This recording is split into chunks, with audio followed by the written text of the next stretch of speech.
महात्मा में श्री भक्ति महारानी कहती हैं कि मैं दक्षिण भारत में मेरा जन्म हुआ, उत्पन्ना द्रविड़ेशाहम वृद्धिम कर्नाटके गताम क्वचित क्वचिन महाराष्ट्रे। कुछ कुछ महाराष्ट्र में भी मैं रही हूं। और वो दिखता है यहाँ के भक्तों में, जब भक्ति का दर्शन होता है तो लगता है कि भक्ति महारानी यहाँ रही हैं। एकादश स्कंद में भी श्री महाराष्ट्र की बड़ी प्रशंसा है। वहां कहा जाता है कि दक्षिण भारत और महाराष्ट्र की कई पावन नदियां हैं। इन नदियों के तट पर रहने वाले जो जीवात्मा हैं, यदि वो उस नदी का जलपान करते हैं, स्नान करते हैं, आचमन करते हैं, दर्शन करते हैं, तो उसके दर्शन आचमन मात्र से ही उनमें भक्ति का प्रादुर्भाव हो जाता है। जिनमें श्री गोदावरी जी का नाम है, दक्षिण भारत की कई नदियां जिनमें कावेरी जी का नाम है, ऐसी पावन नदियों के नाम कहे गए हैं। उसमें महाराष्ट्र में बहने वाली गोदावरी जी, उनका आचमन करने वाला व्यक्ति परम भागवत ना हो, ऐसा हो नहीं सकता, ऐसा प्रमाण कहा जाता है। तो ये महाराष्ट्र की भूमि जहां पर आनंद के साथ हम आप सब लोग ठाकुर जी की कथा का श्रवण लाभ ले रहे हैं, आज जिसका तृतीय दिवस यहां प्रारंभ हो रहा है। आज कथा के पूर्व में हम एक विद्यालय में गए थे, जहां पर ऐसे बालक थे जो ना बोल सकते हैं और ना सुन सकते हैं, बस देख सकते हैं। ऐसे बालकों का विद्यालय था और उस विद्यालय का संचालन सब मिलकर के करते हैं, लेकिन विशेष योगदान हमारे गुप्ता परिवार का भी वहां रहता है। हमने निमंत्रण तो दिया था कि वहां के बालक आज कथा में आवें, संभवतः आज नहीं आ पाए तो कल नंदोत्सव के प्रसंग में जरूर आएंगे। वे बालक सुन नहीं सकते, बोल नहीं सकते, ये बात तो थी ही, लेकिन उससे भी ज्यादा कष्टदायी बात ये थी कि वे समस्त बालक अधिकतर ऐसे हैं, या तो माता पिता उनको कचड़े के डब्बे में डाल गए, या फिर घर से बाहर निकाल दिया, या फिर उस विद्यालय के द्वार पर छोड़ गए, अनाथ कर दिया। केवल किस लिए कि उनका बालक, पता चला कि ये सुन नहीं सकता, बोल नहीं सकता, केवल इसलिए। बंधुओं, नरसिंह मेहता जी का जब जन्म हुआ था वो बोल नहीं सकते थे, लेकिन उनके माता पिता ने उनका त्याग नहीं किया। तुलसीदास जी महाराज का जब जन्म हुआ था, जन्म लेते ही 3200 दांत थे उनके, और जन्म लेते ही उनकी माता जी की मृत्यु हो गई थी। लोगों ने उनको अपशकुन माना, जन्म लेते ही अपनी मां को खा गया, ऐसा लोग कहने लगे। अयोध्या में सिया जी जिनको अपना भाई मानती थी, ऐसे मामा प्रयागदास, उनका नाम ही मामा प्रयागदास है, क्योंकि सीता जी उनको अपना भाई मानती थी, इसलिए अयोध्या के सब संत उनको मामा जी बोलते थे। मामा प्रयागदास जी, बहुत वर्षों तक तो इनका जन्म नहीं हुआ, और जब संतों की कृपा से जन्म हुआ, मातृ गर्भ में आते ही पिताजी रोगी हो गए, और प्रयागदास जी का जन्म होते ही पिताजी की मृत्यु हो गई। मतलब यहां मां ने बालक को जन्म दिया, पति की मृत्यु हो गई। और जब मामा प्रयागदास जी पहली बार चलना सीखे तो घर में आग लग गई, पूरा घर जल गया, संपत्ति खत्म हो गई। लोग बागों ने आकर के उनकी मां से कहा, ऐसे बालक को रखने से क्या फायदा जो जन्म लेते ही पिता को मार दे, जिसके चलने फिरने पहली गति आते ही पूरे घर में आग लग जाए, ऐसा पुत्र किस काम का। लेकिन उनकी मां ने त्याग नहीं किया। मैं केवल एक बात बताना चाहता हूं, चाहे वो युवा जो यहां बैठे हैं भविष्य में कभी माता पिता बनेंगे, या जो माता पिता बन रहे हैं वो कभी कभी अपने बालकों की इस दुर्गमता पर कभी कभी उनके मन का भाव ऐसा होता है। सूरदास जी महाराज भी नेत्रहीन थे जब जन्मे थे। एक बात याद रखिएगा, ये पंच इंद्रियां जो है ना, बहुत ध्यान से सुनिएगा, आंख, नाक, जीव, कान और त्वचा, ये पंच इंद्रियां यदि हमको प्राप्त हैं, इसका मतलब हम खतरे में हैं। ये पांचों हमको अपनी ओर खींच सकती हैं। आंखों से आप किसी के दृष्टि के आकर्षण में जा सकते हो, जीव से आप रस के आकर्षण में जा सकते हो, कान से आप स्वर के आकर्षण में जा सकते हो, नासिका से आप गंध के आकर्षण में जा सकते हो। लेकिन अगर ठाकुर जी ने किसी बालक को या किसी जीवात्मा को इंद्रिय मुक्त करके भेजा। किसी की 3 ही इंद्रियां हैं, किसी की 2 ही इंद्रियां हैं, किसी की 4 ही इंद्रियां हैं। तो एक प्रकार से ठाकुर जी ने उस इंद्रिय से उस व्यक्ति से पाप ना बने उससे उसको बचाया है, उससे उसकी रक्षा की है। आशावरी, हमारी आवाज नहीं आ रही भैया? नहीं ठीक, पहले ठीक था, अभी कुछ हुआ है। एक बहुत सुंदर पद है।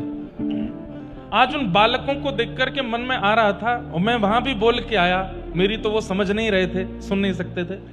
उनके एक मास्टर जी इशारा कर रहे थे उनके सामने। मैंने कहा कि मेरे पास नेत्र हैं, तो यहां से मुझे नीचे उतरना है, ये मुझे दिख रहा है, मुझे उतरना पड़े। अगर मैं यहां से गिर जाऊं तो लोग बात क्या कहें, भैया देख नहीं रहे हो क्या, दिख नहीं रहा है क्या, आंखें नहीं है क्या?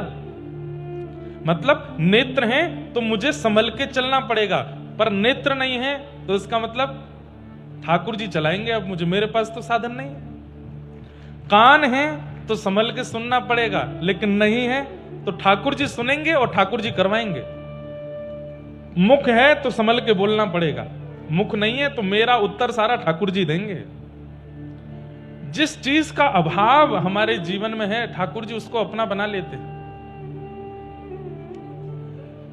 हमारे यहां व्रत किया जाता है, मौन व्रत करो, अन्न का व्रत करो, पर किसी किसी को तो मौन व्रत जन्म से ही मिला। आज जितने बालकों से मिलके आया वो जन्म से ही मौन है, और व्रत का फल ठाकुर जी की प्राप्ति है। तो एक बार को मुझे आपको भले ही ठाकुर जी ना मिले, उनको जरूर मिलेंगे, क्योंकि जन्म से ही मौन है। वो तो कुछ कह ही नहीं रहे हैं, बोलते ही नहीं है। सोचिए 10-15 वर्ष के बालक, उन्होंने अपने मुख से कभी अपशब्द बोला ही नहीं है, हमसे ज्यादा पवित्र हैं वो।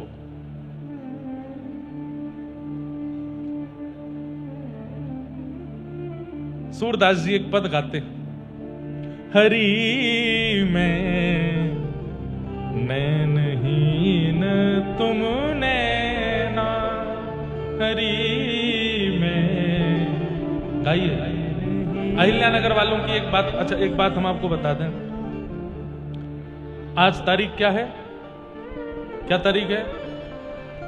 अरे भैया हम भी जो है कान से थोड़े कमजोर हैं, तेज बोलो। 13 तारीख है, 15, 14 तारीख। अच्छा, ये बात आप समझ लीजिए, इसके बाद हमको जो चाहिए वो देना। हाँ, 14 अप्रैल 2027, अभी चल रहा है 2026। नहीं, वो एक बात बता रहा हूं मैं, 14 अप्रैल 2027 से पहले पहले हम फिर से अहिल्यानगर कथा करने आ रहे हैं, पर कोई फायदा नहीं है, कोई फायदा नहीं है। आप लोग बोलते ही नहीं हो, आप लोग गाते ही नहीं हो, आप लोग उत्सुक रहते ही नहीं हो। थोड़ा उत्सुक रहिए, ताकि दोबारा अहिल्यानगर जब आए तो हमको आने में अच्छा लगे कि नहीं चलो वहां के श्रोता अच्छे हैं, बहुत भाव से, कथा बहुत ध्यान से सुनते हैं, पर बिल्कुल ऐसे सुनते हैं। ठीक है, अच्छी बात है, ये भी एक अच्छा स्वरूप है। पर जब व्यास कहे कि गाओ, जब व्यास कहे कि बोलो, तो फिर बोलो। सूरदास जी क्या कह रहे हैं? हरि में नैनहीन तुम नैना, हरि में नैनहीन तुम नैना, थाम उंगरिया जौन डगरिया, थाम उंगरिया जौन डगरिया, ले चलो तुम जानो, ले चलो तुम जानो, हरि में नैनहीन तुम नैना, हरि में नैनहीन तुम नैना, हरि में नैनहीन तुम नैना, हरि में नैनहीन तुम नैना, थाम उंगरिया जौन डगरिया, ले चालो तुम जानो, हरि में नैनहीन तुम नैना। तो ये जो माता पिता के अंदर ये भाव आ जाता है कि हमारा बालक देख नहीं सकता, सुन नहीं सकता, बोल नहीं, ऐसे बालक का हम लालन पालन कैसे करेंगे? और उस बालक को कभी कहीं छोड़ गए, कभी कुछ। ये भारत का संविधान नहीं है, भारत की परंपरा नहीं है। ये कहां से आ गया हमारे मन में? और इसीलिए वृद्धाश्रम खुलते जा रहे हैं, इसीलिए अनाथ आश्रम खुलते जा रहे हैं। किसी ने मुझसे कहा, महाराज जी भारत के बच्चे कैसे होते जा रहे हैं, वृद्धों को छोड़ देते हैं, वृद्धाश्रम खुल रहे हैं। अरे माता पिता भी तो बालकों को छोड़ रहे हैं। आज देख के आया मैं, माता पिता छोड़ देते हैं उनको। क्रूर बालक होते जा रहे हैं, पर कहीं ना कहीं हमारे भारत के सारे वर्ग, उनके चित्त में ये निष्ठुरता कैसे आ रही है, ये समझ नहीं आ रहा है। इतनी कथाएं हो रही हैं, इतना सत्संग हो रहा है, इतना भजन हो रहा है, पग पग पर विठोबा के दर्शन, पग पग पर राघव के दर्शन। आपके महाराष्ट्र में एक बात मैं कह दूं, मुझे कहने दीजिएगा, 2 महापुरुष ऐसे हुए हैं महाराष्ट्र में। ये महापुरुष अगर उत्तर भारत में हुए होते तो भारत विश्व गुरु बन गया होता। पहले श्री ज्ञानेश्वर माउली। मैं बहुत जल्दी ज्ञानेश्वर माउली का चरित्र और उनके द्वारा की गई जो ज्ञानेश्वरी है उसका हिंदी में प्रवचन दिल्ली में करूंगा। वहां के लोगों को सुनाना है, इतना अद्भुत है। और दूसरे महापुरुष आपके महाराष्ट्र में हुए समर्थ गुरु श्री रामदास। उनका जहां वो मन को समझाते हैं, मनाचे श्लोक। अभी हम जा रहे हैं दत्त धाम कथा करने के लिए। दत्त धाम में नियम है, अगर आप प्रसाद पा रहे हो तो आपको समर्थ गुरु रामदास जी के मनाचे श्लोक याद होने चाहिए। 4 कवल 5 कवल पाने के बाद आपको एक श्लोक बोलना पड़ेगा। अब मेरे लिए छूट है क्योंकि मुझे याद नहीं है, लेकिन वहां जितने भी महाराष्ट्रियन लोग रहते हैं सबका 5 कवल खाने के बाद उनको एक श्लोक बोलना पड़ता है। इतना सुंदर है। ऐसे ही समर्थ गुरु श्री रामदास जी महाराज, ये भी अगर उत्तर भारत में प्रकट हो गए होते, क्योंकि उत्तर भारत से भारत का संपूर्ण संविधान, उत्तर भारत से भारत की पूरी शासन प्रणाली, न्याय प्रणाली, सब कुछ दिल्ली से ही चल रहा है ना। वहां इनका प्रचार यदि हो जाए तो भारत में बहुत बदलाव आ सकता है। हो रहा है, कर रहे हैं बड़े बड़े महापुरुष, पर युवाओं के बीच में हमको लेके जाना पड़ेगा। श्री नामदेव जी, तुकाराम जी का चरित्र भी हम सुनाते हैं, परंतु ये 2 महापुरुषों का चरित्र सुनना और इनके द्वारा की गई भक्ति का प्रचार हिंदी में कहना बहुत आवश्यक है, अगर भारत के युवाओं को संभालना है तो। लेकिन मन में प्रश्न उठता है कि इतना सब कुछ हमारे भारत में है संस्कृति के नाम पर, फिर माता पिता और फिर बालकों के चित्त में ये निष्ठुरता कैसे आती है अपने माता पिता को छोड़ देने की, अपने बालकों को छोड़ देने की। कभी कभी कथा कहना भी हमको ऐसा लगता है कि केवल हम दक्षिणा लेकर के और यहां से वहां घूम करके केवल कथा कर रहे हैं, कोई लाभ हो भी रहा है इस चीज का। आज मन में बड़ी वेदना थी वहां उनको देख करके कि माता पिता कैसे छोड़ सकते हैं। हमारे यहाँ दुर्गा सप्तशती कहती है, कुपुत्रो जायेत क्वचिदपि कुमाता न भवति। पुत्र कुपुत्र हो जाता है लेकिन मां कभी कुमाता नहीं होती। वो मां कैसे छोड़ जाती है अपने बालक को, कैसे छोड़ सकती है? ये इस बात का प्रमाण है कि हम कलयुग की चपेट में आ चुके हैं, तभी ये सब हो रहा है। संबंधों में त्याग, एक दूसरे का निर्वहन नहीं कर पा रहे हैं हम, सहनशीलता नष्ट हो गई है। हमें हर व्यक्ति सर्वगुण संपन्न चाहिए। और एक बात मेरी याद रखिएगा, मैं आप लोगों को यह बात स्पष्ट कर दूं, सर्वगुण संपन्न की खोज में जब आप किसी एक का त्याग करोगे तो जो प्राप्त होगा वो गुण भी नहीं होगा। आपको लगेगा कि वो सर्वगुण है ना, इस संसार में कोई सर्वगुण संपन्न नहीं है। इसलिए जो मिला है उसी को स्वीकार करो। हमारी स्थिति ऐसी हो गई है कि हमारे पास जो है हमको उसमें दोष दिखता है, पर सामने वाले के पास जो उसमें गुण दिखाई देता है। अब जिन माता पिता के बालक बोल नहीं सकते या सुन नहीं सकते, वो सदा ये सोचते होंगे कि बोलने वाले बालक कितने अच्छे हैं, जिनके बालक बोलते हैं वो कितने अच्छे हैं।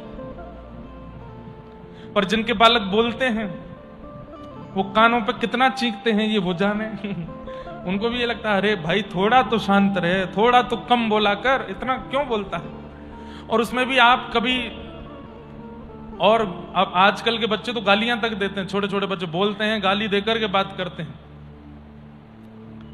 ऐसा बोलने से तो ना बोले तो अच्छा।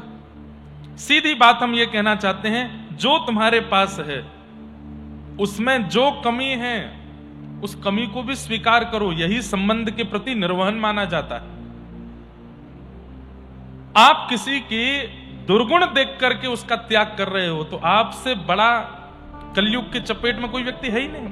हां, दुर्गुण के रूप में भक्त विमुखता है, भक्ति की विमुखता है, तो आप उसका त्याग तो कर सकते हो, उसके लिए तो आज्ञा दी गई है शास्त्रों में। लेकिन कोई नेत्र से देख नहीं सकता, बोल नहीं सकता, सुन नहीं सकता, चल नहीं सकता, ऐसे बालक का त्याग कैसे कर सकते हो आप? ऐसे माता पिता का, अभी मैं साउथ अफ्रीका में था, वहां जहां कथा चल रही थी, पीछे बहुत बड़ा वृद्धाश्रम था, सारे भारतीय लोग थे उसमें। उनमें से 2-3 माताओं के पास में बैठा, मैंने पूछा कि आपके पुत्र कहां हैं? बोले हमारा पुत्र लंदन में रहता है। मैंने कहा कैसे, क्या हुआ था? बोले कि मेरा विवाह हुआ गुजरात में, और विवाह के बाद मैं और पति हम दोनों साउथ अफ्रीका आ गए। उसके बाद यहाँ बहुत मेहनत की, पुत्र का जन्म हुआ, उसको अच्छा पढ़ाने लिखाने के लिए पति भी काम करते थे, मैं भी काम करते थे। उसको अच्छे स्कूल में पढ़ाया, बड़े होकर के उसका मन हुआ कि विदेश पढ़ना है, विदेश पढ़ने चला गया, उसके लिए पैसे इकट्ठे किए, विदेश पढ़ करके वो कहता रहा मैं अब आपको बुलाऊंगा, अब आपको बुलाऊंगा। तब कुछ दिन बाद फोन आया कि मुझे कोई पसंद आ गई है, मैं इससे ब्याह कर रहा हूं। हमने कहा बेटा यहां आके ब्याह कर ले। तो बोले अब मैं ब्याह करके वहां उसको लेके आ जाऊंगा। तो बोले ब्याह के 2 साल बाद अपनी पत्नी को लेके आया, हमसे मिला, उसके बाद चला गया। हम लोग कहते थे कि बेटा हम वृद्ध हो गए, अब हमारी क्या, तो कभी कुछ 500 पाउंड भेज दिए, कभी 400, कभी 200, धीरे धीरे घटते चले गए। स्थिति ये हो गई कि अब 2-2, 3-3 महीने तक हमारे पास कोई आता ही नहीं था धन। हमने उसको कहा तू हमको बुला ले लंदन। बोले इतनी व्यवस्था नहीं है, बहुत खर्चा है, आदि आदि सब। फिर 3 साल पहले आया, आकर के हमारे पास आके बोला एक निवेदन करूं। बोले क्या? अब मुझसे खर्चा उठाया नहीं जा रहा है, यहाँ पर एक वृद्धाश्रम है, वहां बहुत कम रेट में आप दोनों को एक कमरा मिल जाएगा, वहां छोड़ दो। और ये बताते बताते वो मां रोने लगी। बोले मेरे महाराज जी, मेरे मन में ये विश्वास नष्ट हो रहा था, मेरी आत्मा मर रही थी कि ये वही है जिसको मैंने 9 महीने गर्भ में रखा, ये आज कहता है कि मैं आपको वहां छोड़ दूं। मैंने कहा फिर आप क्यों आ गए? बोले तब भी यही सोच लिया, ये मोह बहुत बुरा है महाराज जी, तब भी मैंने यही सोच लिया कि इस पर भार पड़ रहा है हमारा जीना, इससे अच्छा हम वहीं रह लेते हैं। मैंने कहा अब? बोले अब 1 साल से उसने यहां पर भी पैसे देने बंद कर दिए, ये अनाथ आश्रम वाले हमको बस चला रहे हैं, जिस दिन इनके पास भी पैसा नहीं होगा हमें रखने का, पता नहीं हम कहां जाएंगे। आप ठाकुर जी से, श्री जी से कहो हमको ले जाएं, हमें नहीं जीना। और महाराज जी एक बात और, मैंने कहा क्या? ठाकुर जी श्री जी से कहना ले जाएं और दोबारा भेजें ना इस संसार में, हमें आना नहीं।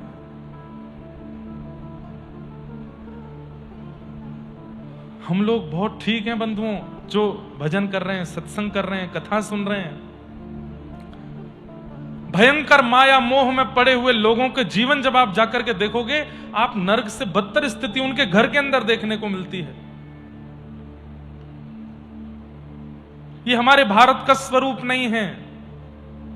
माता पिता का त्याग कर रहे हैं, अपने बच्चों का त्याग कर रहे हैं, भाई बहनों का त्याग। आज सबसे ज्यादा, मैं अभी पिछली कथा में भी इस बात को बोल रहा था, हमारे भारत के संविधान में भाइयों में इतना प्रेम रहा, सगे भाई, चाहे वो राम लक्ष्मण हो, चाहे वो कृष्ण बलराम हो।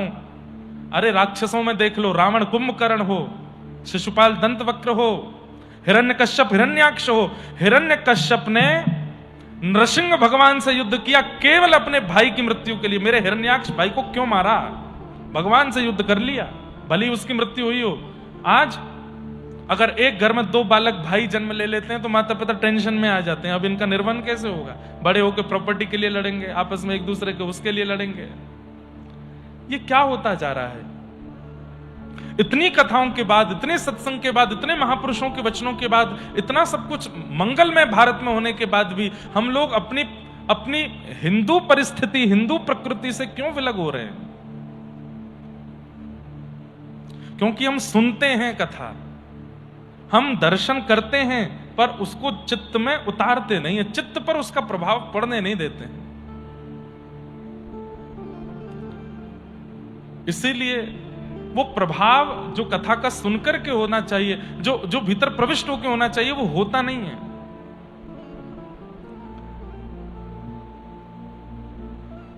इसलिए हम तो आज ठाकुर जी से प्रार्थना करके आए। हमारे गुप्ता जी भी बोल रहे थे कि महाराज जी ठाकुर जी से प्रार्थना करें कि इस विद्यालय में बच्चे बढ़े नहीं। हर साल बच्चे बढ़ रहे हैं। अब वहां 120 110 के आसपास बच्चे, 110 बच्चे, इसका मतलब समझ रहे हो आप, 110 परिवारों ने बच्चों को छोड़ दिया। 200 300 माताएं, वृद्ध पिता, वृद्धाश्रम में कितने बच्चों ने माता पिता को छोड़ दिया। कैसे हो सकता है ऐसा? जब तक भारत में वृद्धाश्रम और अनाथालय रहेंगे तब तक भारत कभी विश्व गुरु नहीं बन पाएगा। जिस दिन भारत में एक एक अनाथालय और एक एक वृद्धाश्रम बंद हो जाएगा, मतलब किस रूप में कि अब कोई वृद्ध है ही नहीं, कोई ऐसे बच्चे हैं ही नहीं जो माता पिता को छोड़ देते हो, ऐसे कोई माता पिता है ही नहीं जो बच्चों को छोड़ देते हो। जिस दिन यह स्थिति आएगी तभी विश्व गुरु बनेगा। नहीं तो भारत की कितनी भी कथाएं होती रहे, कितने भी सत्संग होते रहे, कितने भी बड़े बड़े आयोजन होते रहे, कुछ नहीं बदलने वाला है, सब ऐसे ही चलेगा। अहिल्यानगर में कितनी बड़ी जनसंख्या होगी, पर यहां कथा सुनने कितने लोग आ रहे हैं? 15,000 20,000 लोग बस। बाकी के जितनी भी जनसंख्या हो लाखों में होगी। वे सब कहां व्यस्त हैं? वो सब केवल इसी चीज में व्यस्त हैं, अपना सुख विचारते हैं सब, और बस उसी चक्कर में संबंधों को नष्ट कर रहे हैं, परंपराओं को नष्ट कर रहे हैं, सनातन को नष्ट कर रहे हैं। कलयुग अब भी हमसे आगे चल रहा है।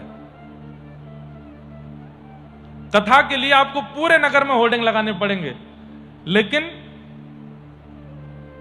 दूषित गाने होते हैं ना, जो जिनमें गाली गलौज कही जा रही है, ऐसा गायक अगर नगर में आ जाए उसको होर्डिंग लगाने की जरूरत नहीं है। एक कहीं पर बस एक व्यक्ति के कान में बोल दिया जाए फलाना व्यक्ति आ रहा, वो ऐसे गाने गाता है, रात्रि में काला चश्मा पहन के, लंबी लंबी जंजीरें पहन के, उछल उछल के बंदरों की तरह गाए, उल्टे सीधे जो है क्या कहते हैं, गाली गलौज के गाने कहे, लड़कियों के रूप के ऊपर, स्वरूप के ऊपर गंदी गंदी बातें करने वाले, उसमें देख लीजिए आप, लाखों की तादाद में भीड़ जाएगी। ये कलयुग का चपेट नहीं है तो क्या? ये कलयुग के प्रभाव, कलयुग हमसे आगे चल रहा, हमारी और कलयुग की होड़ चल रही है। एक स्वामी श्री हरदास जी का पद है, हे हरि मो सोना बिगाड़न को तो सोना सवारन को। है आपके पास? भेजना मुझे। बहुत अच्छा पद है स्वामी श्री हरदास जी का। हे हरि तो मो सोना बिगाड़न को तो सोना सवारन को, मो सोना बिगाड़न को तो सोना सवारन को, तोहे मोहे लागी हो, तोहे मोहे लागी होड़। मुझ में और ठाकुर जी में कंपटीशन चल रहा है। किस चीज का? बोले मैं बिगाड़ने में कसर नहीं छोड़ रहा, और मेरी बिगाड़ी हुई चीजों को वो संवारने में कसर नहीं छोड़ रहे हैं। मैं बिगाड़ता हूं, वो संभालते हैं। मेरी और ठाकुर जी की होड़ चल रही है, कौन जीतेगा? अब पद मिल गया होगा तो पूरा सुनाऊं। बहुत अच्छा पद है।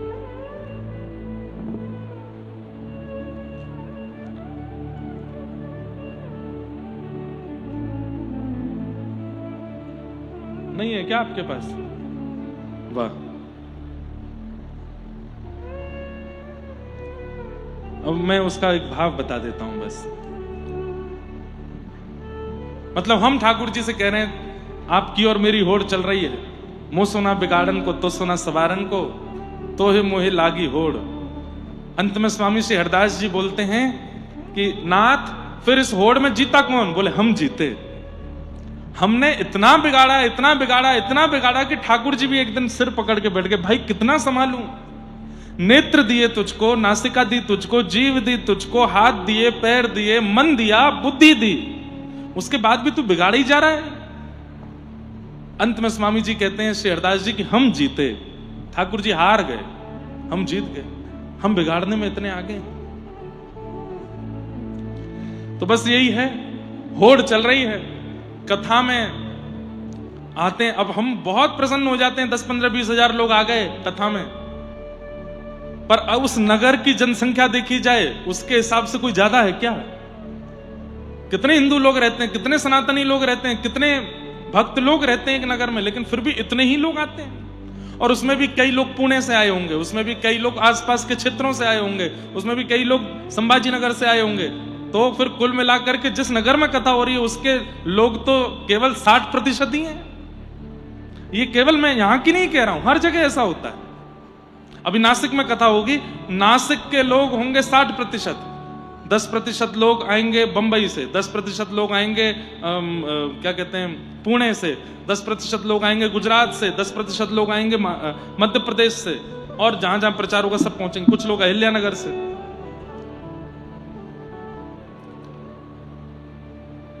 क्योंकि हम लोगों को फुर्सत नहीं है कलयुग के प्रभाव में जीने से, हम उसमें ज्यादा व्यस्त हैं और उसकी कलयुग को प्रायोरिटी देते हैं। तो कलयुग ही ये सब करवाता है, माता पिता के प्रति दुर्भाव। एक बात बोलें, शास्त्राज्ञा है, धुंधुकारी प्रेत क्यों बना? प्रेत वही बनता है जो अपने माता पिता का कभी नहीं हो पाता, माता पिता का तिरस्कार करता है, माता पिता की सेवा नहीं करता, और एक समय आने पर माता पिता को घर से निकाल देता है। ऐसा बालक मृत्यु के बाद प्रेत बनता है।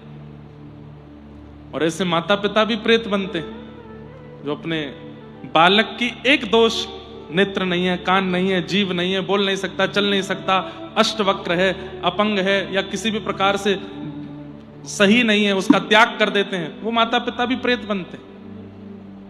ठाकुर जी तुम्हें जो दे रहे हैं उसको प्रसाद मान के स्वीकार करो। प्रसाद में कई बार लड्डू भी मिलता है, प्रसाद में कई बार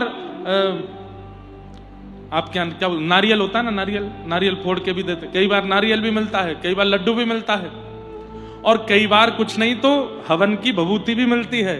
प्रसाद दे करके जो मिल जाता है उसको पा लिया जाता है, उसको छोड़ा नहीं जाता, उसको त्यागा नहीं जाता।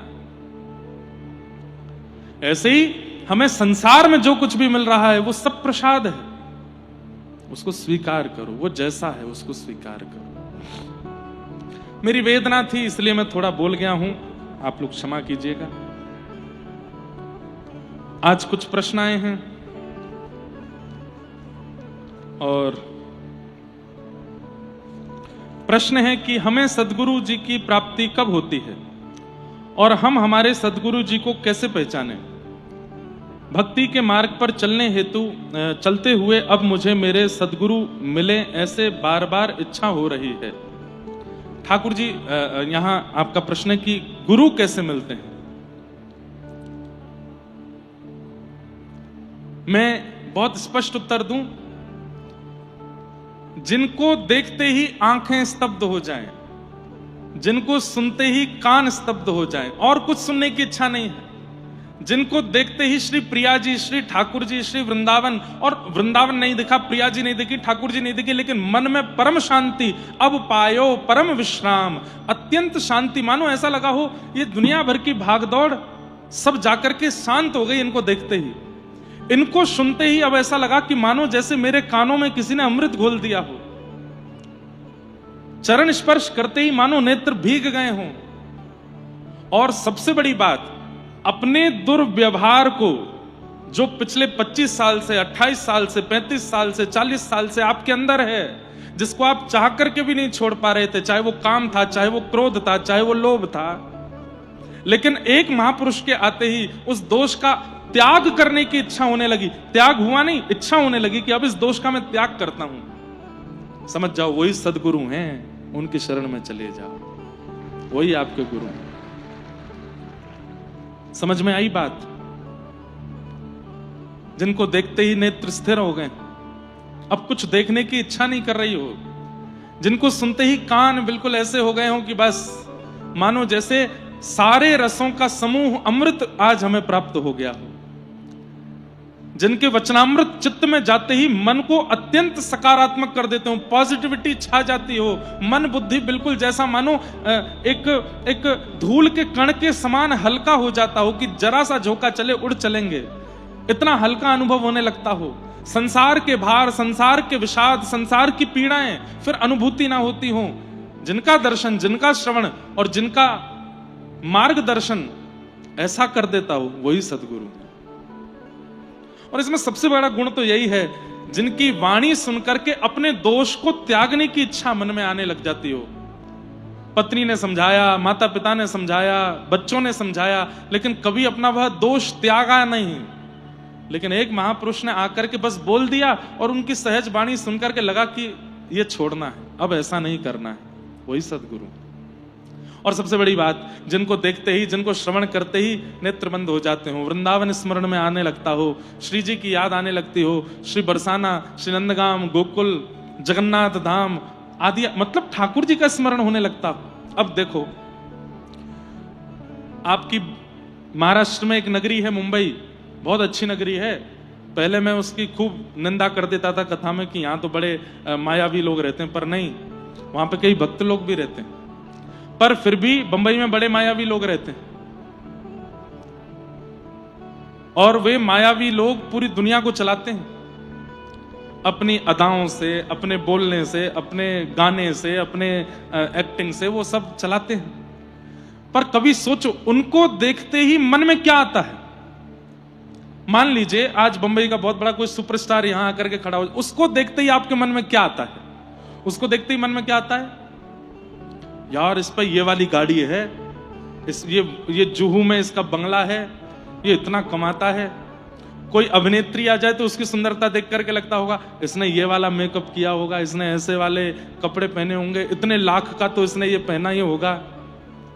हाँ भाई, इसका ये जो आया है मंच पर, जो खड़ा है, इसकी बड़ी बॉडी शॉडी है, ये वो खाता होगा, ये ऐसे रहता होगा, ये इतने के जूते तो इसने पहने ही होंगे। सब संसार की बातें याद आई, कोई भी भगवत चिंतन नहीं हुआ। कोई बहुत बड़े अभिनेता को देख करके पांडुरंग विट्ठल की याद आती है? नहीं आती। कोई बहुत बड़े अभिनेता को देख करके, अभिनेत्री को देख करके बरसाना की याद आती है? नहीं आती।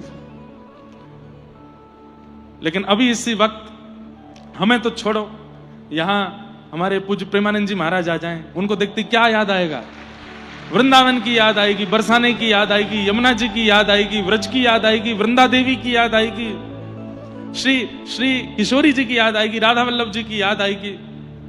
अभी इसी वक्त यहां पर मान लीजिए श्री संत श्री तुकाराम जी प्रकट हो जाएं, विठोबा की याद आएगी, चंद्रभागा की याद आएगी, पंढरपुर की याद आएगी, जिनकी उपस्थिति सकारात्मक सोचों को बुद्धि में, मन में प्रकट करती हो, वो सदगुरु है। मीराबाई बहुत सुंदर थी। मैं अपनी कथा में कहा करता हूं कि जब मीराबाई का विवाह हुआ और जब वो मेवाड़ गई, तो मेवाड़ में कभी संत नहीं जाते थे, लेकिन अब संतों की इतनी भीड़ लगने लगी, तो मीराबाई के जिनसे विवाह हुआ, भोजराज, उन्होंने रूप बदल करके उन संतों के बीच में जाके पूछना चाहा कि वो मीरा में क्या देखने आते हैं। मीराबाई बला की सुंदर थी। बोले ये आंख देखने आते हैं, नासिका देखने आते हैं, उनका गोरा स्वरूप देखने आते हैं, उनके केश देखने आते हैं। क्या देखने आते हैं? संतों की जमात खड़ी रहती है बाहर, तो जाकर के संतों से पूछा आप मीरा में क्या देखते हो? तो वे संत उत्तर देते हुए कहते हैं, सैकड़ों सैकड़ों बार गंगा स्नान करके, यमुना स्नान करके, तीर्थ यात्राएं करके, दंडवती परिक्रमा करके, दौड़ करके परिक्रमा करके, बड़े बड़े पर्वतों की यात्राएं करके भी जो चित्त में पवित्रता नहीं आती, वो एक झलक मीरा की देखते ही हमारे चित्त में आ जाती है। हम मीरा को देखते हैं और देखते ही जैसे ही हम नेत्र बंद करते हैं तो दोनों नेत्रों में श्याम सुंदर नृत्य करने लगते हैं। ऐसा मीरा का स्वरूप है।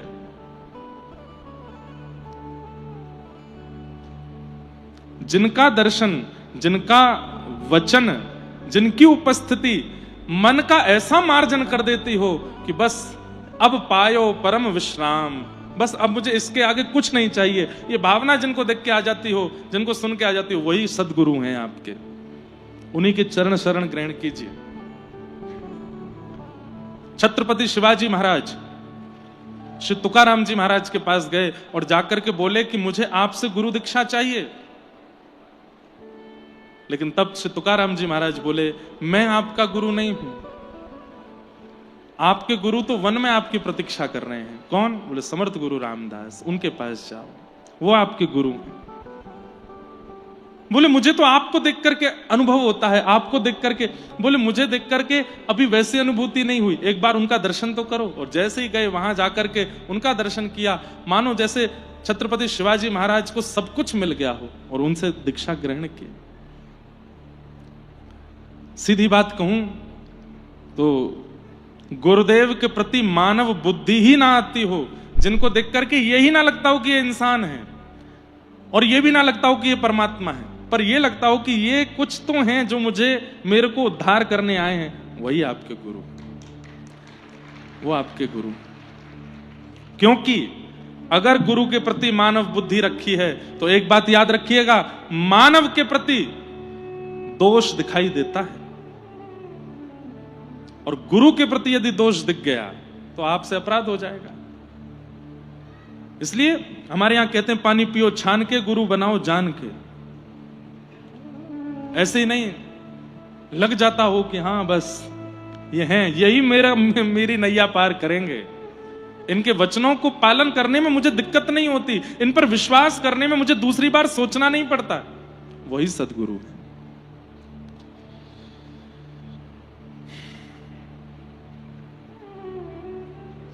सुना है कि भाव जो होते हैं वह गुरु प्रदान करते हैं, लेकिन अभी तक गुरु मिले नहीं हैं और मन में प्रभु के प्रति कोई भाव आ रहा हो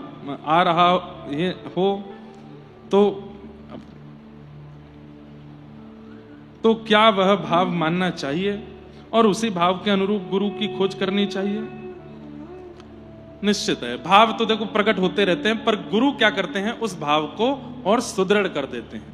तो उस भाव से आप कर सकते हो। अब देखो एक कथा सुनाते हैं। हमारे ब्रज में एक रसिक महापुरुष हुए, उनके मन में हुई दीक्षा लेने की इच्छा प्रकट हुई। श्री गोवर्धन में गए और उन्होंने सोच रखा था कि वही मेरे गुरु हैं, उनसे मैं दीक्षा लूंगा। और राधा कुंड पर वो महात्मा बैठे थे, उनके पास वो व्यक्ति गए और जाकर के बोले मुझे गुरु दीक्षा दे दीजिए। तो गुरुजी ने क्या प्रश्न किया, तुमको मेरे स्वरूप में क्या दिखाई दे रहा है, पहले इसका उत्तर दो तब दीक्षा दूंगा। तो वो बोले आपने श्वेत वस्त्र पहने हैं, आपने माथे पर उर्ध्वपुंड लगाया है, आपने शिखा धारण करी है और आपके हाथ में जप माला लगी हुई है, आप में से चंदन की सुगंधी आ रही है, आप राधा कुंड पर बैठे हो, आसन पर बैठे हो, करुआ जी रखा है, यहाँ जल रखा है, ये सब बोले। गुरुजी बोले अभी दीक्षा नहीं देंगे। सुनो, बोले क्या? गिरिराज जी की परिक्रमा लगा के आओ और वापस लौट के आना, फिर मुझे देखना, फिर प्रश्न करूंगा, फिर जो दिखे बताना, जब तक सही नहीं दिखेगा दीक्षा नहीं दूंगा। आप गिरिराज जी की परिक्रमा करने गए, गिरिराज जी की परिक्रमा करके आए। अब उनके मन में इतनी उत्सुकता हो गई कि पता नहीं गुरुदेव के रूप स्वरूप में कुछ और होगा जो मुझे दिखाना हो। परिक्रमा लगा करके आए, गुरुदेव के चरणों में कहा गुरुदेव परिक्रमा हो गई। बोले अब क्या दिख रहा है? तो वो और ध्यान से देखने लगे, कुछ ऐसा माला वाला होगी जो मुझे दिखी ना हो। हाँ गुरुदेव, आपने उर्ध्वपुंड लगाया है, श्वेत वस्त्र पहने हैं, शिखा है, करुआ जी हैं, ऐसे सब वस्त्र हैं, और आपने गले में सुंदर राधा नाम की जो है तुलसी माला पहन रखी है। अब मुझे दीक्षा दो। बोले सुनो, अभी पैदल लगाई थी परिक्रमा, बोला अब दंडवती लगा के आओ और फिर लौट के आना, मुझे देखना। दंडवती में लगते हैं 10-12 दिन, लेकिन उनमें इतनी उत्सुकता थी गुरु दीक्षा लेने की, दंडवती परिक्रमा लगा करके आए। 12-13 दिन में दंडवती पूरी हुई, घोंटू छिल गए, हाथ छिल गए, बड़े रोते बिलखते गुरुदेव के पास आए। गुरुदेव ने पूछा क्या दिख रहा है? संपूर्ण विग्रह का दर्शन किया, 1-2 बातें और जोड़ के बता दी, शायद हाँ ये दिख रहा है, ये दिख रहा है। जब इतने बताई तो गुरुदेव बोले सुनो, एक परिक्रमा और लगा के आओ, जाओ। परिक्रमा लगाते लगाते रोने लगे, हे श्री जी, हे ठाकुर जी, हे गिरिराज जी, हे रजरानी, कृपा करो, ऐसा क्या है गुरुदेव के स्वरूप में जो मुझे दिख नहीं रहा है?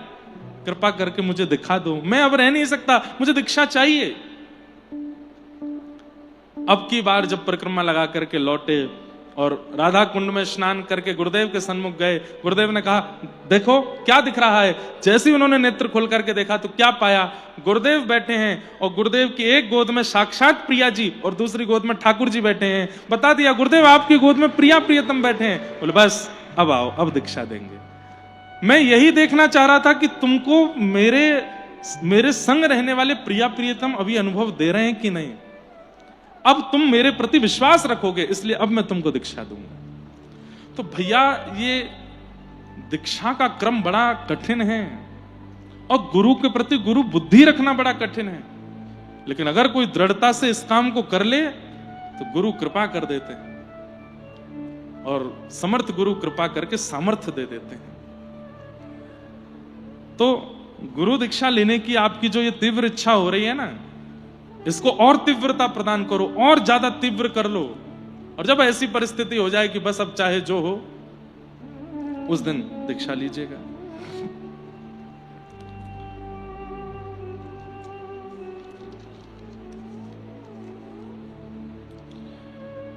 किसी का भाव है कि मैं दिन भर गौ की सेवा और घर में खेती के काम में व्यस्त रहती हूं। मेरे पास सिर्फ दोपहर को 1 घंटा खाली रहता है। मेरी आदत है कि मैं काम करते करते श्री कृष्ण का नाम लेती रहती हूं, पर नाम लेने के लिए कोई निश्चित वक्त और समय निकालना पड़ता है, क्या वो जरूरी है? अरे बहन जी, एक बात याद रखिएगा, जो बहुत इंपॉर्टेंट नहीं होता ना हमारी लाइफ में, जिसकी बहुत इंपॉर्टेंस नहीं होती, हम उससे कहते हैं ठीक है मैं समय निकालूंगा। लेकिन जो बहुत इंपॉर्टेंट होता है ना, उसको तो हम 4 काम करते हुए भी याद करते रहते हैं। अब पति है, पति उसका ब्याह हुआ, ब्याह के बाद पहली बार ऑफिस जाता है, ऑफिस में काम करते करते भी पत्नी को बीच बीच में छुप के फोन कर देता है, तुम ठीक हो? हाँ, सब खा लिया पी लिया, सब ठीक है ना, कोई दिक्कत तो नहीं है? अब वो तो उसका वर्किंग आवर है, उसका बॉस देख लेगा तो डांटेगा, लेकिन वो फिर भी अपनी पत्नी से बात कर लेता है, समय निकाल के सब करता है। जिसके लिए समय निकालना पड़ता हो वो व्यक्ति जरूरी नहीं है, लेकिन जिसके लिए पूरे दिन में चाहे जितने काम है, चाहे हमारी श्वास है, सोना है, उठना है, बैठना है, उन सबके बीच में उसके लिए समय ही समय है, वही तो परमात्मा है, वही तो प्रेम है।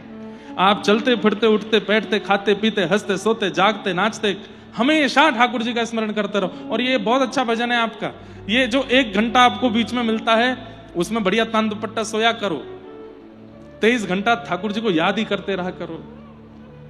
खेती कर रहे हो तो भी ठाकुर जी को याद करो। एक किसान था,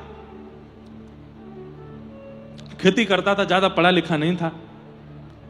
उसके खेत पे एक संत आए, अब उसको ज्यादा तो पता नहीं था, लेकिन कमंडल आदि देख करके, संत का रूप देख करके उसने कहा संत हैं, इनको प्रणाम करूं। प्रणाम करके बोले महाराज जी मैं बड़ा गरीब हूं और बड़ा अनपढ़ हूं, ज्यादा पढ़ा लिखा नहीं हूं, खेती बाड़ी करता हूं, मैंने भजन वजन कुछ किया नहीं है, मुझे तो आता भी नहीं क्या करना चाहिए, आज आप मिल गए, आप कोई नाम वाम हमको बता दीजिए, मैं कर लिया करूं। तो संत बोले अब इसको बहुत बड़ा मंत्र कोई दे दूंगा तो याद तो कर नहीं पाएगा। फिर भी देने का प्रयास किया, बोले श्री कृष्ण गोविंद हरे मुरारे हे नाथ नारायण वासुदेव, इसको बोला करो। सिर पकड़ के बैठ गया, बोले ये कैसे याद करूंगा मैं, ये तो बहुत बड़ा है, कोई छोटा सा आराम से ऐसा दे दो ना, जो मतलब मेरी खेती बुबाई चलती रहे, मैं करता रहूं। तो संत ने हंस के कहा तुम एक काम करो, तुम कृष्ण चंद्र कृष्ण चंद्र कृष्ण चंद्र कृष्ण चंद्र कृष्ण चंद्र बोलते रहा करो। किसान ने कहा कान में बोल दीजिए, बोले कृष्ण चंद्र कृष्ण चंद्र। तो संत ने बोला और वो बोलने लगा कृष्ण चंद्र, बोले हाँ, इतना सीधा था, ये भी नहीं बोला जा रहा था उससे, बोला अच्छा कृष्ण चंद्र कृष्ण चंद्र। संत बोले अब यही रटते रहना, बोले कृष्ण चंद्र कृष्ण चंद्र। अब वो इसलिए बोल रहा है कि मैं भूल ना जाऊं, बोलता ही जा रहा है। पत्नी भोजन लेकर के आई, किसान था, ये कृष्ण चंद्र कृष्ण चंद्र। पत्नी बोली आओ प्रसाद आ गया है, पालो। हाँ कृष्ण चंद्र कृष्ण चंद्र कृष्ण चंद्र कृष्ण चंद्र। अब खावे और खाते खाते बीच में रुक जावे। पत्नी बोली क्या हुआ, मैं भोजन में व्यस्त हो जाऊंगा तो नाम भूल जाऊंगा, तो एक काम कर ले। बोले क्या, मैं जितनी देर भोजन कर रहा हूं मैं नाम तुझको दे देता हूं, तू जप ले, और जैसे मेरा भोजन हो जाए मुझे वापस कर दियो, नहीं तो मैं भूल जाऊंगा। बोले हाँ क्या बोलना है, बोले कृष्ण चंद्र। वो ठीक है। अब पत्नी सब्जी परोसती जा रही है, रोटी देती जा रही है, कभी खेत देखने चली जा रही है। अब वो भी बड़ी सीधी सादी, और कृष्ण चंद्र करते करते, और वो जाने क्या हुआ, लौट करके जब आई तो पति ने हाथ वाथ धोए, मुंह, हाँ ला नाम मुझे दे दे। तो वो बोली हाँ खसीटे चंद्र, दे दिया। पति को भी याद नहीं था, उसने भी कहा हाँ यही तो था, खसीटे चंद्र खसीटे चंद्र खसीटे चंद्र। वैकुंठ में बैठे हुए भगवान के नेत्र सजल हो गए। लक्ष्मी मैया बोली क्या हुआ नाथ, बोले मैं जा रहा हूं। गरुड़ जी आओ, बोले क्या, वो चलो इसको लेके आते हैं, मैं बड़ा प्रसन्न हो रहा हूं आज इससे। लक्ष्मी जी बोली वो ऐसा क्या कर रहा है, कोई जप नहीं किया, कोई साधन नहीं किया, कोई अनुष्ठान नहीं किया, एक संत ने श्लोक दिया, एक आपका नाम दिया, वो भी गलत सलत बोल रहा है, और आप उसको लेने जा रहे हो, इतनी कृपा करने जा रहे हो। तब ठाकुर जी बोले नहीं नहीं, जब हम कृष्ण बन करके गए थे और जब गुटमुन गुटमुन चलना सीखे थे तो नंद यशोदा मैया के सामने जब घोंटू से चल करके जाते थे, घुटने से चलते थे, तब यशोदा मैया मेरे घुटने देख करके, घुटनों पे लगी खूब सारी रज देख करके बोलती, आजा खसीटे चंद्र तेरे घुटना धो दूं मैंने, ऐ मेरो खसीटो चंद्र आगे हो। बोले ये मेरा नाम है, यशोदा मैया मुझे खसीटा चंद्र बोलती थी, ये मेरा ही नाम बोल रहा है। और आज पहली बार मुझे कृष्ण नाम से बहुतों ने ध्याया होगा, राम नाम से बहुतों ने ध्याया, पर इस नाम से मुझे किसी ने नहीं ध्याया, ये ध्या रहा है, इस पर तो अभी कृपा करूंगा। ठाकुर जी गए, गरुड़ जी पे बिठा के ले आए दोनों पति पत्नी, एक दिन में ही उद्धार कर दिया।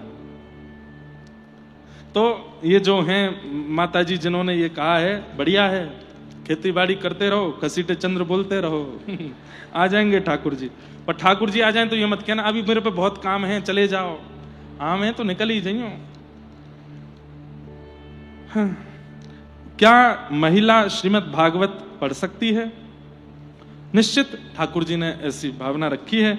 संस्कृत का अगर आपको बोध हो तो संस्कृत में पढ़ो, नहीं तो हिंदी अनुवाद पढ़ तो लिया ही करो।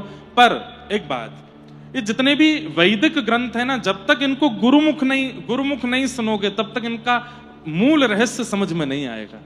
आप पढ़ तो लोगे, वो एक किताब की तरह उसकी हिंदी सब आते जाए, पर वो समझ में तब आएगा जब कोई गुरु उसका ज्ञान देवे। तो पढ़ सकते हैं, लेकिन गुरु के द्वारा सुने तो और ज्यादा अच्छा है।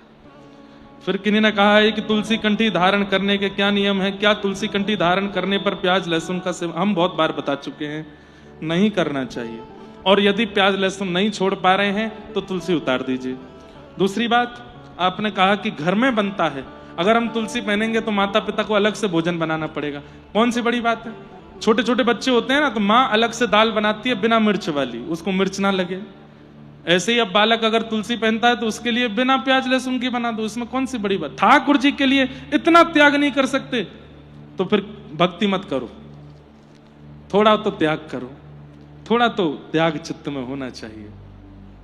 तो ऐसी सब बातें हैं। आप सबको खूब खूब प्रणाम करते हैं। खूब बहुत सारे प्रश्न हैं, हम एक साथ पढ़ भी नहीं पाए, अब बाकियों को देख के कल अगर समय मिलेगा तो उत्तर देंगे। बोल बाल कृष्ण लाल की जय। श्रीमद् भागवत जी के प्रथम स्कंद में हम लोग कल प्रवेश कर चुके थे और वहीं हम श्रवण कर रहे थे। 3 मंगलाचरणों का भाव हमने कल सुना। और निगम कल्प तरोर गलितम फलम सुख मुखादमितद्रव संयुतम पिबत भागवतम रसमालयम मुहुरहो रसिका भुवि भावुकाः। निगम कल्प तरोर गलितम फलम। बंधुओं, श्रीमद् भागवत क्या है? वेद रूपी कल्प वृक्ष का पका हुआ फल है, लेकिन इस फल को खाने की आज्ञा नहीं दी गई है। तो पिबत भागवतम रसमालयम, भागवत जी की कथा को पियो। पियो, पीने का मतलब है चित्त में धारण करो, अपने अंदर उतार लीजिए। जो जो वाक्य वक्ता के मुख से प्रकट होते हैं वो तुरंत तुरंत उतरने चाहिए चित्त में, तो ही कथा का लाभ आपको प्राप्त होगा। वो सुनी हुई वस्तु भूल जाई जाती है, पर उतारी हुई वस्तु लाभ करती है। सुना हुआ दवाई का नाम बुखार नहीं उतारता, लेकिन पी हुई दवाई तुरंत लाभ करती है। तो भागवत को पीना है। पिबत भागवतम रसमालयम। कब तक पियो? बोले मोहर हो रसिका भुवि भावुका। सुनते रहो हे रसिक जनों, हे भावुक जनों, सुनते रहो। कब तक सुनते रहें? बोले जब तक श्याम सुंदर मिल ना जाएं, जब तक वो दिख ना जाएं, तब तक सुनते रहो।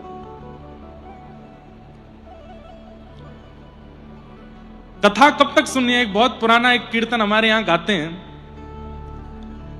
जिधर तुम छुपे हो उधर देखना है, कन्हैया तुम्हें एक नजर देखना है, कन्हैया तुम्हें एक नजर देखना। जिधर तुम छुपे हो, जिधर तुम छुपे। अच्छा एक बात, ठाकुर जी छुपे कहां है पता है आपको? लुक्का छुपी खेल रहे हैं हमारे साथ। लेकिन आपको सुनकर के बड़ा आनंद आएगा कि ठाकुर जी छुपे कहां हैं। भगवान ने पूरी सृष्टि बनाई, समुद्र बनाए, पहाड़ बनाए, धरती बनाई, आकाश बनाए, रसातल बनाया, तीनों भुवन बनाए, सब कुछ बनाने के बाद में जीव बनाए, जंतु बनाए, और जैसे ही मानव को बनाया, मानव को बनाते ही ठाकुर जी मानव से डर गए। ठाकुर जी बोले, ओ ब्रह्मा जी, ये तो बड़ा खतरनाक है मानव। बोले हाँ खतरनाक तो। बोले रुको, मैं भागता हूं, इससे तो बचना है। क्यों? इसको अगर पता चल गया कि मैं परमात्मा हूं, सब देने की सामर्थ्य मेरे पास है, तो ये मेरा पीछा नहीं छोड़ेगा, बस मांगता रहेगा, सुख दे दो, ये दे दो, वो दे दो, मेरे को इससे दूर रखो, मुझे इससे डर लग रहा है। तो ठाकुर जी पहले समुद्र में चले गए, समुद्र के भीतर जाकर के छुप गए। तो ब्रह्मा जी ने कहा, बोले भगवान, ये मानव है, हर दिन इसकी बुद्धि इतनी चतुर होती चली जाएगी, एक दिन आपको समुद्र में खोज लेगा। ठाकुर जी पहाड़ों पर चले गए, बोले यहां छुप जाता हूं। बोले ये मानव इतना चतुर है, यहां भी ढूंढ लेगा। ठाकुर जी रसातल में चले गए। ब्रह्मा बोले एक समय आने पर मानव यहां भी आ जाएगा। ठाकुर जी आकाश में चले गए, ब्रह्मांड में, चंद्रमा पर। ठाकुर ब्रह्मा जी बोले यहां भी मानव आ जाएगा, आपको ढूंढ लेगा। सब जगह ठाकुर जी गए। अंत में ठाकुर जी बोले कहां जाऊं? तो ब्रह्मा जी बोले एक काम कीजिए, इस मानव के भीतर ही छुप जाओ। तो ठाकुर जी हम मानवों के अंदर ही छुप गए। बोले अब ये सब जगह ढूंढेगा, अपने भीतर नहीं झांकेगा, अपने भीतर नहीं ढूंढेगा। ठाकुर जी बोले लेकिन मैं इससे छुपना भी नहीं चाहता, मैं चाहता हूं कि मैं इसको मिल जाऊं, लेकिन ये मुझे ढूंढ नहीं पाएगा भीतर। तब ब्रह्मा जी कहते, बोले नहीं नाथ, अगर समर्थ गुरु इसके जीवन में आ गए तो इसकी दृष्टि को अंतर्मुखी कर देंगे, और एक दिन ये भजन साधन करते हुए, शास्त्रों का संग करते हुए, सत्संग करते हुए स्वयं में ढूंढने लगेगा, और एक दिन ढूंढता ढूंढता आपको चित्त में ढूंढ लेगा और आपका हो जाएगा। वास्तव में बंधुओं, चाहे तुकाराम हो, नामदेव हो, जनाबाई हो, सूरदास हो, मीराबाई हो, तुलसीदास हो, इन्होंने कहीं बाहर जाकर के नहीं देखा ठाकुर जी को, इनको चित्त में ठाकुर जी दिखने लगे। और चित्त में जब ठाकुर जी दिखते हैं ना, तो जिधर देखूं उदित श्याममयी है। कभी इधर भी दिख जाएंगे, कभी उधर भी दिख जाएंगे, चित्त में नहीं दिखे तो कहीं नहीं दिखे।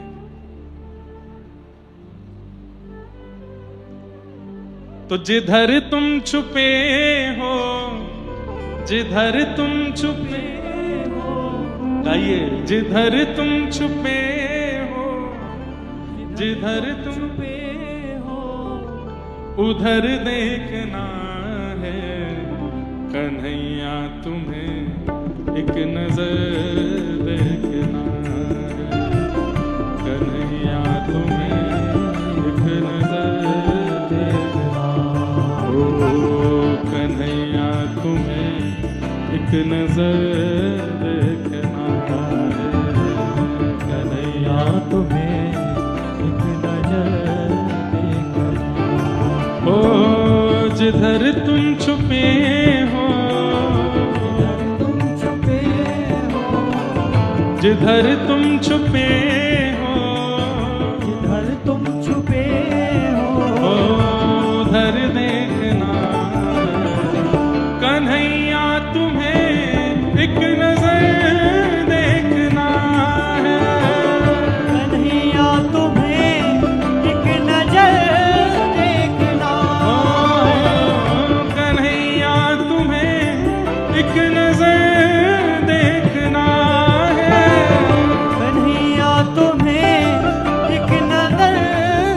करताल बजा के गाओ, श्री राधा वल्लभ लाल की।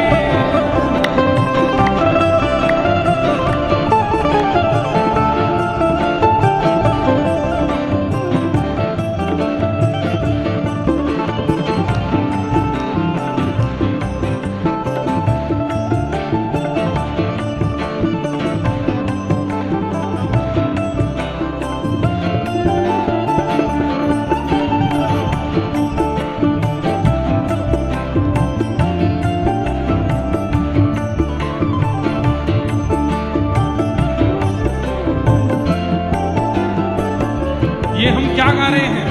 कथा सुनने का हमको क्या फल चाहिए, वो गा रहे हैं। कितनी सुंदर बात है। विदुर भीलनी के जो घर तुमने देखे, विदुर भीलनी के जो घर तुमने देखे, विदुर भीलनी के जो घर तुमने देखे, विदुर भीलनी के जो घर तुमने देखे,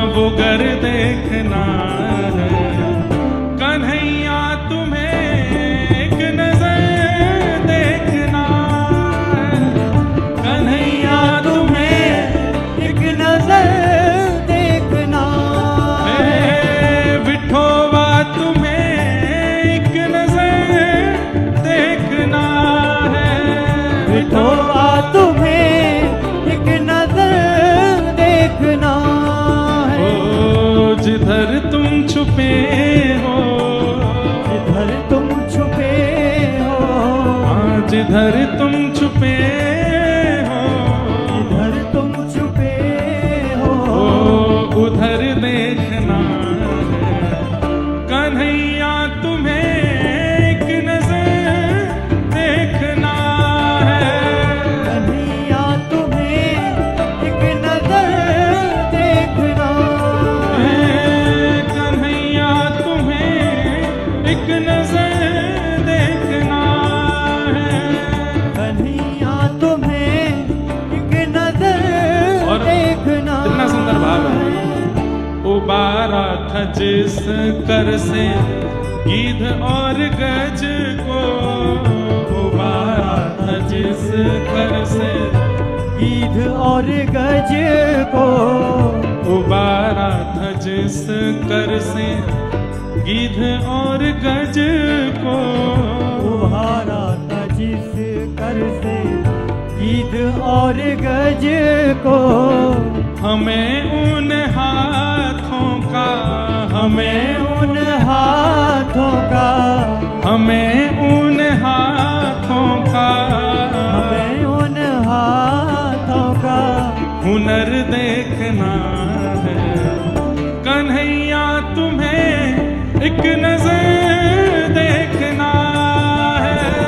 कन्हैया तुम्हें एक नजर देखना देखो, है। हमारे व्रज के बिंदु जी महाराज का ये पद है, कितनी अच्छी बात कह रहे हैं। जिन हाथों से आपने गीध और गज को तारा था, मोहे तार के दिखाओ। बोले गीध और गज से भी बुरी स्थिति में हूं, यदि आपके हाथों में इतना ही हुनर है कि जिसका स्पर्श करते हो वो तर जाता है, मुझे तार के दिखाओ। गजराज तारो तेने आवने को, जावने को, खावने पकावने को मीराबाई तारी है।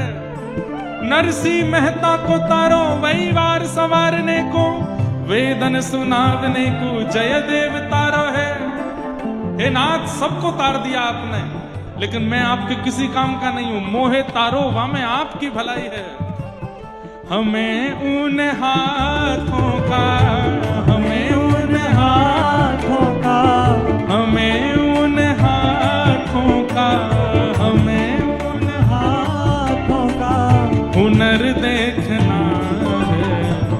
कन्हैया तुम्हें एक नजर देखना है। कन्हैया तुम्हें एक नजर देखना है। ओ कन्हैया तुम्हें एक नजर देखना है। कन्हैया तुम्हें एक नजर देखना श्री वृंदावन बिहारी लाल की।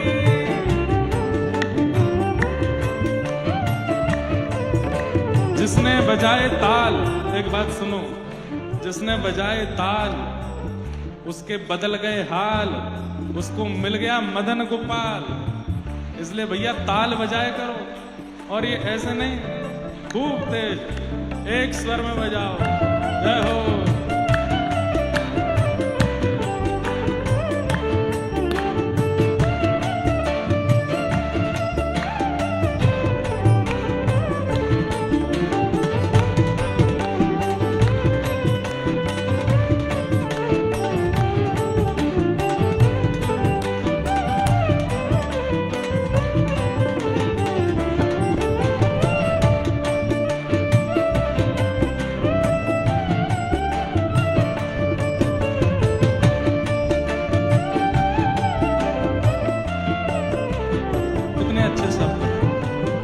टपकते हैं दृग बिंदु तुमसे ये कह कर, टपकते हैं दृग बिंदु तुमसे ये कह कर, टपकते हैं दृग बिंदु तुमसे ये कह कर, टपकते हैं दृग बिंदु तुमसे ये कह कर, तुम्हें अपने भावों में, तुम्हें अपने भावों में, तुम्हें अपने भावों में, तुम्हें अपने भावों में तर देखना है। कन्हैया तुम्हें एक नजर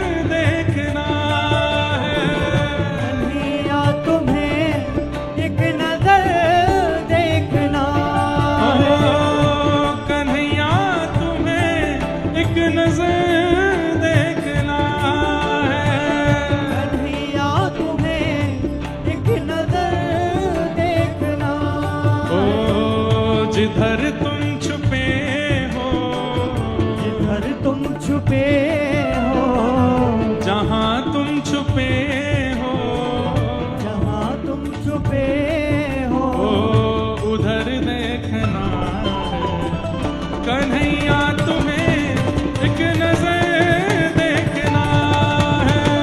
कन्हैया तुम्हें एक नजर देखना ओ कन्हैया तुम्हें एक नजर देखना है।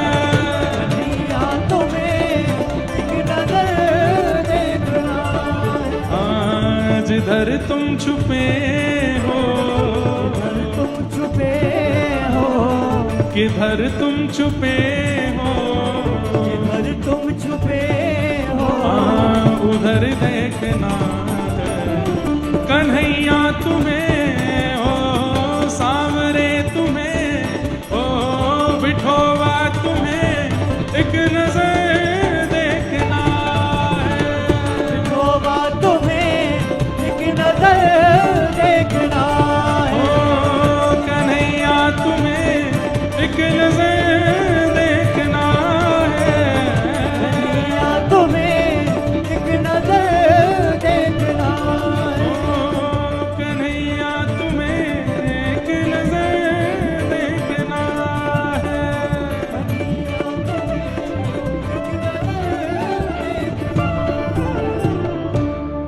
टपकते हैं दृग बिंदु। श्री बिंदु जी महाराज बहुत सुंदर सुंदर पद गाए इन्होंने। टपकते हैं दृग बिंदु तुमसे ये कह कर, टपकते हैं दृग बिंदु तुमसे ये कह कर, तुम्हें अपनी उल्फत में, तुम्हें अपनी उल्फत में, तुम्हें अपने भावों में, तुम्हें अपने ख्वाबों में तर देखना है। तर मतलब जैसे कोई मस्ती जिस पर चढ़ जाए तो उसको कहते हैं मस्ती में तर हो गया। कोई कथा सुनकर के अत्यंत भावुक हो जाए उसको कहते हैं ये कथा सुन के भाव में तर गया, मतलब पूरा उसके ऊपर वो चढ़ जाए। हे ठाकुर जी कहते हैं दृग बिंदु तुमसे ये कहकर, क्या तुम्हें अपने भावों में तर देखना है। हमारा जितना प्रेम है आपके प्रति हम उसमें आपको तल्लीन देखना चाहते हैं। कन्हैया तुम्हें एक नजर देखना है, कन्हैया तुम्हें एक नजर देखना। विदुर भीलनी के जो